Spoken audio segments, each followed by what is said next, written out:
শুকনা বড়ইয়ের আচার বানাবো। আপনারা খুব সহজে এভাবে বানিয়ে নিতে পারবেন। আসসালামু আলাইকুম, কেমন আছেন সবাই? এভাবে আচার বানিয়ে কাঁচের জারে ভরে সংরক্ষণ করে 1 বছরের মতো রেখে দিতে পারবেন। খেতে অসাধারণ লাগে। আমি এখানে 1 কেজি শুকনা বড়ই নিয়েছি।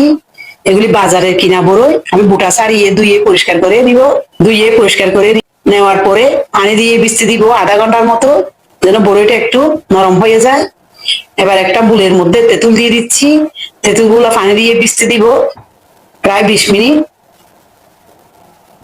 এখানে আমি কিছু মশলা নিয়েছি: মিষ্টি জিরা, ধনে, চিকন জিরা, কালো জিরা, শুকনো মরিচ, মেথি, সব একসাথে আমি ভেজে নিব। এখানে আমি বড়ই যে ভিজতে রেখে দিয়েছিলাম, বড়ইগুলা ভিজে ফুলে গেছে, আর তেঁতুলের খাতগুলো আমি নিয়ে নিয়েছি বিচি সহ। ফ্যানের মধ্যে তেল দিয়ে দিচ্ছি 1 কাপ। তেল গরম হয়ে আসলে 1 টেবিল চামচ পাঁচফোড়ন দিয়েছি, একটু ভেজে নিব। 4টা শুকনা মরিচ। যখন 2 মিনিট ভাজার পর এবার দিয়ে দিচ্ছি রসুন কুচি 2.5 টেবিল চামচ, আদা কুচি 2 টেবিল চামচ, একটু ভেজে নিব। লবণ পরিমাণ মতো।